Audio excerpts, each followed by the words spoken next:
Bom, tá aqui o kefir meu, ele tá fermentando. E uma dúvida normalmente é como saber se o kefir tá fermentando, né? Então esse aqui ele já tá quase 2 dias, dá pra ver que tem um aqui boiando, né? Deixa eu pegar uma caneta aqui. Olha, esse aqui ele tá boiando, então é sinal que ele tá fermentando. Você olha o frasco, né? Ele tem ali uma sujeirinha, né, que vai fermentando, sendo bolinha, ele vai sujando o frasco, né? Aqui no fundo, na hora que você olha, dá pra ver que tem algumas bolinhas, né, que o kefir está fermentando. Aqui ele já está 2 dias.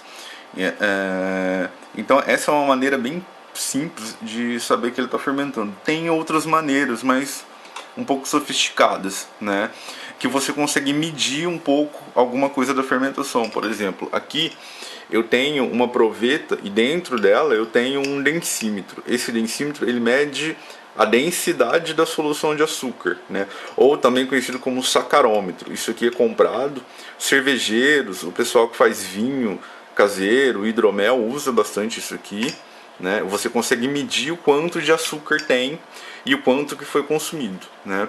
Aqui do lado eu tenho um refratômetro também, o pessoal cervejeiro que trabalha com uva, com cana, né, com caldo de cana, usa isso aqui para medir o quanto de açúcar tem no caldo, né? Então você mede no começo e mede no fim e vê essa diferença, né? Só que esse aqui, um desse eu acho que vai estar por volta de R$100. Um kitzinho desse aqui também deve estar em torno de uns R$60, né? É dinheiro gasto, às vezes pode ser interessante, mas assim, não é necessário disso. Eu acredito que o simples é a melhor garantia que você tem. Então, por exemplo, ó, meu kefir tá aqui, só de olhar já dá pra ver se ele tá fermentando ou não. Tem um boiando, a cor da solução mudou, então isso é um indicativo de fermentação. Eu olho no fundo, eles têm algumas bolinhas também, isso é um indicativo bom, né? Aqui no meu caso, eu fiz uma adaptação que o pessoal chama de airlock, né? Que é uma válvula para poder sair o gás do seu frasco, para ele não estourar. Como eu tenho problema de formiga aqui em casa, o que eu fiz? Na tampa eu coloquei um caninho dentro desse potinho de coleta que eu comprei numa farmácia. E aí o que eu fiz? Eu deixo ele normalmente tampado, né? E daí o ar sai e não estoura o frasco, né? Só que dessa vez o que eu fiz? Eu coloquei água aqui dentro.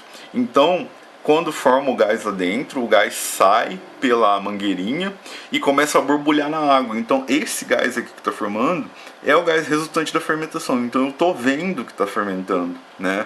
Essa é uma maneira. E lá dentro garante que não está entrando ar, ou seja, sai o CO2 da fermentação, mas não entra oxigênio, né? Esse é um dispositivo, né, chamado normalmente airlock ou válvula de saída, enfim, é uma adaptação também. Os cervejeiros, a galera que faz bebida artesanal usa bastante isso e eu resolvi botar em teste aqui para ver, mas assim, também é desnecessário. Qual que é a maneira mais simples de você saber se o seu kefir está fermentando?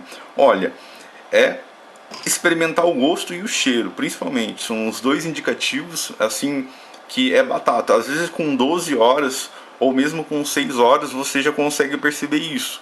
Às vezes um instrumento, né, que custa R$100 ou R$70 não consegue medir o que o seu paladar consegue sentir e o cheiro também.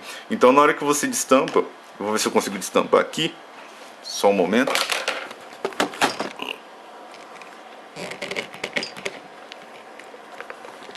Pronto, destampei. Então na hora que eu destampo, eu já sinto aquele cheiro, aquele aroma de fermentado, aquele cheiro de fermento. Eu vejo que a cor mudou e se eu experimentar, o gosto também vai estar diferente. Isso é um indicativo muito forte que está fermentando, né?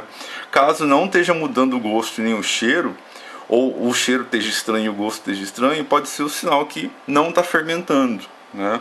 Ou contaminação. Então olhar o cheiro, o gosto, são os indicativos assim mais importantes para saber se o kefir está fermentando ou não.